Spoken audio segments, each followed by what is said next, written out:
তুই আমার চিনতে পারস নাই, তাই না? কেমনে চিনবি? এত বছর পরে কি আর আমার কথা তোর মনে থাকবো? দাদু মনে পড়ছে তো, তোমার কোলের মাথা রেখে আমি কত ঘুমাইছি না? তুমি আমার ছোটবেলা অনেক আদর করতা, আমার সব মনে পড়ে গেছে। এই যে দেখতেছস না, এইটা তোর ছোট চাচার মাইয়া চুমকি। ওই যে ছোটকালে তুই খালি যার কান ধরে টান দিতি। তাই নাকি? ও তো অনেক বড় হয়ে গেছে। এই দারণের বাচ্চা, অহন চিনতে পারছিস সঙ্গরে? হ্যাঁ, মন যার চাইতেছে এখন তোর 32টা দাঁত ফলাই দি থাপ্পড় দিয়া।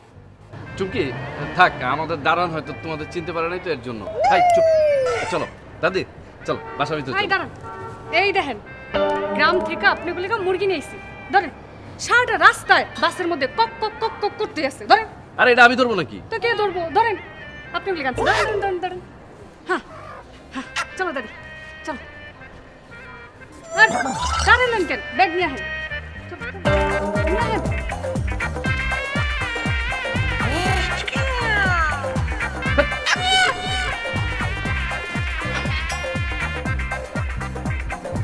কি করে না ওই পাগল ফকিন্দির মতো দেওয়া যাইতেছে এই নাকি আমাকে স্যারের মা?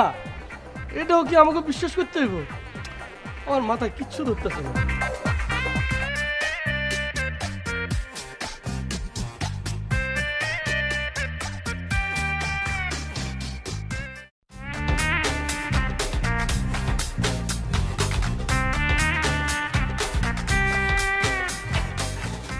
বাবা, মা, বাবা, হ্যাঁ আসি বাবা। তাতে আসো।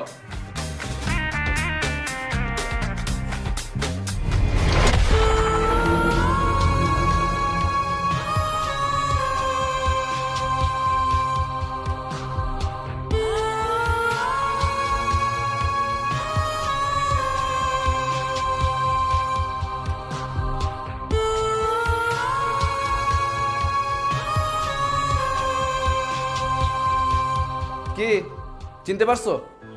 ছি ছি ছি ছি, তোমাদেরকে না বাবা আমার পরিচয় দিত আজকে আমার লজ্জা লাগতেছে। একটা জীবিত মানুষকে তোমরা মারা ফেলছো। রাজু, তুই কিন্তু বেয়াদবি করতেছিস। আমি ব্যাধ হয়ে গেছি। এই যে বৃদ্ধ মহিলাটা, এটা হলো তোমার শাশুড়ি আর আমার বাবার গর্ভধারিণী মা। আমি কতবার তোমাদেরকে জিজ্ঞাসা করছি, কতদিন জিজ্ঞাসা করছি বলো তো, যে আমার দাদিমা কোথায়, আমার দাদিমা কোথায়?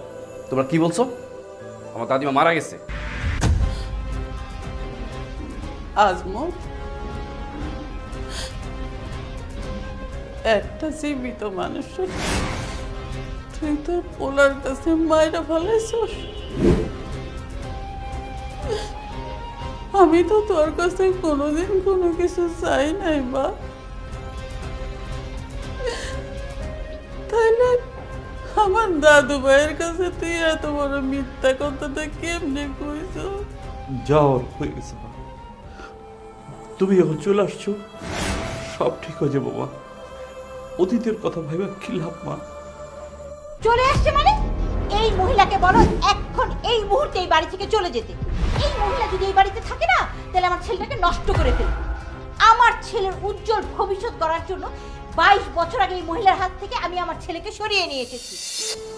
22 বছর আগে তুমি তোমার পোলারে তোমার কাছে নিয়ে আইছো, খুব ভালো করছো।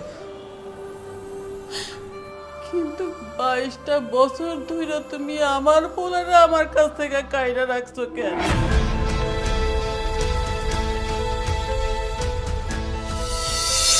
আমার পোলার মুখটা তুমি আমারে দেখতে দাও নাই কেন বৌমা? এই প্রশ্নের উত্তর আমি আপনার মতো একটা নোংরা মহিলার কাছে দিব না। খবরদার আম্মা, তুমি আমার দাদির নোংরা মানুষ বলবা না। বড় লোক স্বামী পাইয়া একদম ওই স্বামীর মারে নোংরা মানুষ বলতেছে। আচ্ছা, আমি যদি বিয়ে করি আর আমার বউ যদি তোমার বাড়িতে আইসা হ্যাঁ তোমার নোংরা মানুষ বলে, তখন তুমি কি করবা? তোমার কষ্ট হবে না? এক থাপ্পড় দিয়ে তো 32টা দাঁত ফেলে দেব। বেয়াদব ছেলে কোথাকার। দাদিমা, আয় চুমকি চলো। দাঁড়া! এই মেয়েটাকে মেয়েটাকে এটা এটা হলো আমার ছোট চাচার মেয়ে চুমকি। দাদিমা চলো চলো, আসো আসো আসো, আমার সাথে আসো।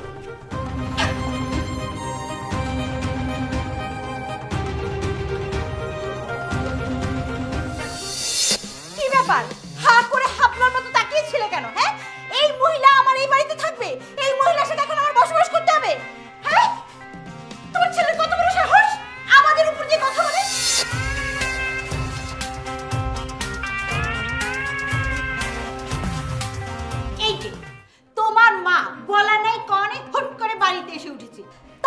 শত্রুপক্ষের মেয়েকে নিয়ে? কি বলতে চাও তুমি? আশ্চর্য! আমি কি চাই মানে? আমি কি চাই তুমি বোঝো না? আমি শুধু তোমার কথাতে আমার সন্তানের কাছে আমার মাকে মৃত করে রেখেছি। আমার জীবিত মাকে যে মৃত করে রেখেছি, এই জন্য আমি বিবেকের দংশনে প্রতিদিন জ্বলে পড়ে নিঃশেষ হয়েছি, তবু আমি কিছু বলিনি। এখন আমার মা এসেছে আমার বাসায়, আর তুমি এটা কি শুরু করেছো? ও, তোমার কথা মতো বোঝা গেল যে আমি এই বাসায় একটা ঝামেলা, তাই না? কোনো সমস্যা নেই, কাল সকালে তুমি আমাকে এই বাড়ি থেকে বের করে দিও, আর তুমি তোমার মাকে নিয়ে এই বাড়িতেই বসবাস করো। আমি কি তোমাকে কাল সকালে বের হয়ে যেতে বলেছি? আর আমি কি কখনো তোমাকে খারাপ কিছু বলেছি? হ্যাঁ, আমি তো তোমার ভালোর জন্য, তোমার সন্তানের ভালোর জন্য ওই কূটনৈতিক মহিলার কাছ থেকে আমি দূরে থাকতে বলেছি। খবরদার, আমার মাকে নিয়ে আর একটাও বাজে কথা বলবে না। এতদিন ধরে আমি তোমার সব কথা শুনেছি, সব কথা সহ্য করেছি। এখন থেকে আমি বলবো, তুমি শুনবে। ও বাবা, মাকে পেয়ে এত পরিবর্তন হয়ে গেল, একদম কথাই চেঞ্জ হয়ে গেল। আমার মা 22 বছর ধরে আমার বাসায় আসে না। মনে করেছো আমার কষ্ট হয় না? অনেক কষ্ট হয়। অথচ তোমার বাবা মা মাসের পর মাস, বছরের পর বছর ধরে আমার বাসাতেই পড়েছিল। কি বললা তুমি? এটা কি বললা? এত বড় একটা কথা আমাকে বলতে পারলা? হ্যাঁ, আমার বাবা মাকে নিয়ে তুমি খোটা দিলা? আরে আমার বাবা মা তো তোমাকে ভালোবাসে, আর তোমাকে বেশি ভালোবাসে বলেই তো তোমার বাসায় এসে দিনের পর দিন পড়ে থাকতো। আর এটা নিয়ে তুমি আমাকে এত বড় একটা খোটা দিয়ে কথা বললা? না, তোমার বাবা মা কোনোদিন আমাকে ভালোবেসে এই বাসায় আসেনি। তারা এসেছে শুধুমাত্র তাদের স্বার্থ সিদ্ধি করার জন্য। মনে করেছো আমি বুঝি না? এত বড় অপমান আমার মুখের উপরে! হ্যাঁ? এত বছর পরে আমার বাসায় এসে আগুন জ্বালাতে! তুমি কি ভেবেছো আমি কিচ্ছু বুঝি না? তুমি আমাকে অপমান করবে আর আমি সব মুখ বুঝে সহ্য করব? আমিও ছাড়বো না, আমিও দেখে নেব কত ধানে কত চাল। হ্যাঁ? মা আসার সাথে সাথে চেঁচাচ্ছি। দাদিমা, চুমকি, এটা হলো তোমাদের এখন থেকে বেডরুম, তোমরা এখানেই থাকবে, ঠিক আছে? না দাদু ভাই, অনেক বড় আশা নিয়ে আসছিলাম। তোমার চেহারাটা এক নজর দেখবো, আমার পোলার চেহারাটা এক নজর দেখবো, কিন্তু এইখানে আয়সা যখন জানতে পারলাম আমারে তারা অনেক আগে মাইরা ফেলাইছে, তখন আর এই বাড়িতে থাকার কোনো ইচ্ছা আমার নাই। তুমি কি বলতেছো দাদি? ঠিকই কইতাছি দাদু ভাই,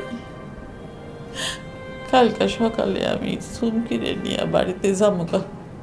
না দাদি, আমি না বলা পর্যন্ত তুমি এই বাসা থেকে বের হইতে পারবা না। যেমনি করে কইতেছেন মনে হয় আপনি দাদির প্রেমে পড়ে গেছেন। দাদি তোমার নিয়ে নতুন করে সংসার করতে চায়। তুই চুপ করতো। দুনিয়াতে আগুন লাগানোর মানুষ অনেক আছে, কিন্তু আগুন নিবানের মানুষ নাই। কে কইছে আগুন নিবানের মানুষ নাই? তোমার আগুন নিবানের মানুষ তোমার সামনেই দাঁড়ায় আছে। বাহ, তুমি তো অনেক সুন্দর করে কথা বলো চুমকি। আচ্ছা যাই হোক, তুমি গ্রাম থেকে জার্নি করে আসছো, রেস্ট নাও, খাওয়া দাওয়া করো, আবার পরে কথা হবে। দাদি গেলাম।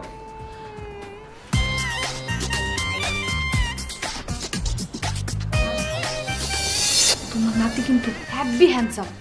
তোমার নাতির দেখে আমি ক্রাশ খাইছি। কি খাইছ? কি রে, তুই না একটু আগে আমার লগে রাস্তায় ভাত খাই আসলি, এখন আবার কি আজে বাজে জিনিস খাইছ? এত পেট খারাপ করবো নি? আরে দাদি, ওটা তুমি বুঝবা, বাদ দাও।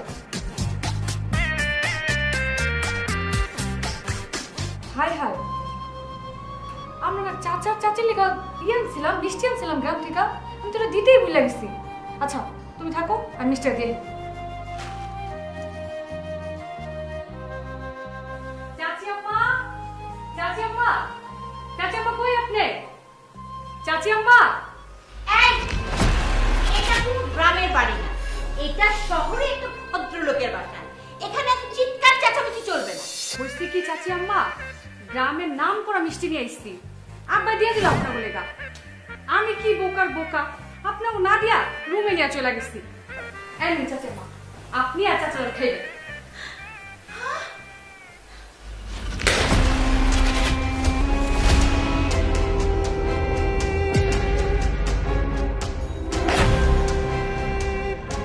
এই নে, তুমি কি করে ভাবলে হ্যাঁ এই গ্রাম থেকে আনা মাটির হাড়িতে নোংরা মিষ্টিগুলি আমি খাবো?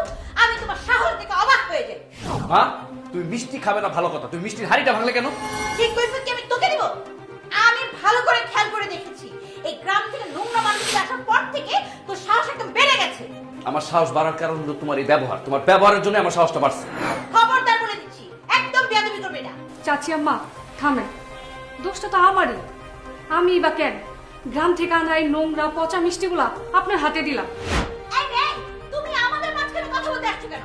হ্যাঁ, তোমার কথা বলার সাহস, তুমি আমার মুখের উপর কথা বলো? খবরদার বলে দিচ্ছি, তুমি আমার মুখে বলে কোনো কথা বলবে না। তুমি দেখলে আমার সারা শরীর জ্বলে যায়। কথা বলা তো দূরের কথা।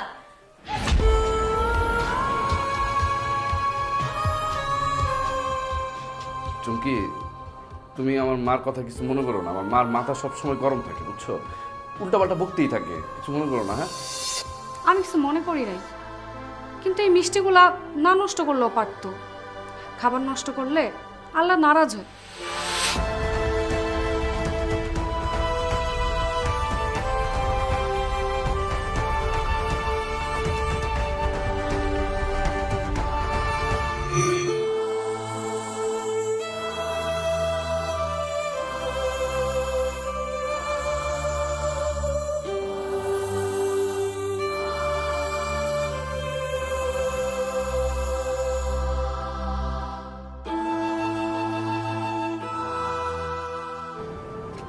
আজমত,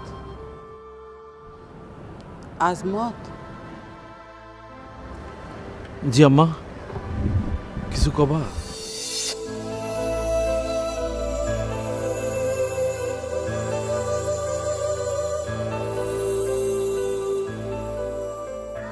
না কইতেছিলাম যে তোর ভাই এত শখ কইরা তোর জন্য মিষ্টিগুলা পাঠাইলো আর তোর বউ সেগুলা ফালাই দিল।